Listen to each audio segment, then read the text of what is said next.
મારા ભાઈનું નામ ગોહિલ દિગ્વિજયસિંહ જયદેવસિંહ છે.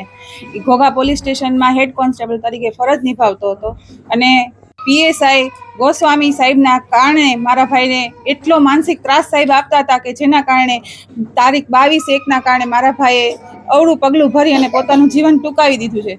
હવે હું મારા ભાઈને ન્યાય અપાવો એવી આશા રાખું છું, કેમ કે જે કાયદામાં રહી અને બીજા માટે કાનૂની કાર્યવાહી કરીને કામ કરતો હતો, જો એને ન્યાય ન મળે તો એ ન્યાયતંત્ર હાવ ખોટું છે. મારો ભાઈ કોઈ દિવસ માનસિક આવી રીતે પગલું ભરે જ નહીં, એને કોઈ પ્રોબ્લેમ હતી જ નહીં.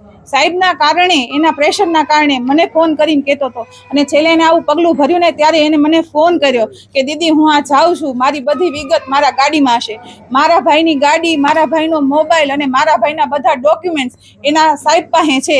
એને 3 દિવસથી એની કોઈ પણ વસ્તુ અમને આપી નથી, 1000 વાર ફોન કરવા છતાંય તે.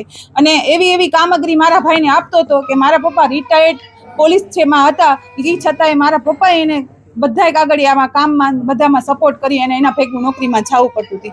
આ મારો ભાઈ નોકરીમાં હાજર થવા જ મંજૂર જવા જ રાજી નહોતો, પણ એને ઘરે આવી અને માનસિક રીતે મારા મમ્મી અને મારા ભાભીના સમક્ષ એને એવી ધમકી દઈને ગયો હતો સાહેબ કે જો તમે હાજર નહીં થાવ પોલીસ સ્ટેશનમાં તો હું તમારા વિરુદ્ધમાં કાયદેસરની કાર્યવાહી કરાવી અને તમને સસ્પેન્ડ કરાવીશ. મારા ભાઈને એટલો માનસિક ત્રાસ હતો કે એને એનું જીવન ટૂંકાવ્યું, મારા ગોયડા મા બાપના હાથ પગ ભાંગી નાખ્યા, એના બાળકોને પત્નીનું જીવન બગાડી નાખ્યું. હવે હું બસ બધા પાસે એટલી જ પ્રાર્થના કરું છું કે મારા ભાઈને ન્યાય અપાવો અને મારી ભાભી અને મારા બાળકોનું જીવન તો હવે કાંઈ છે નહીં, પણ જેમ મારા ભાઈને માનસિક ત્રાસ આપ્યો છે એના 1000 ગણો ત્રાસ એના સાહેબને મળવો જોઈએ. બસ એટલું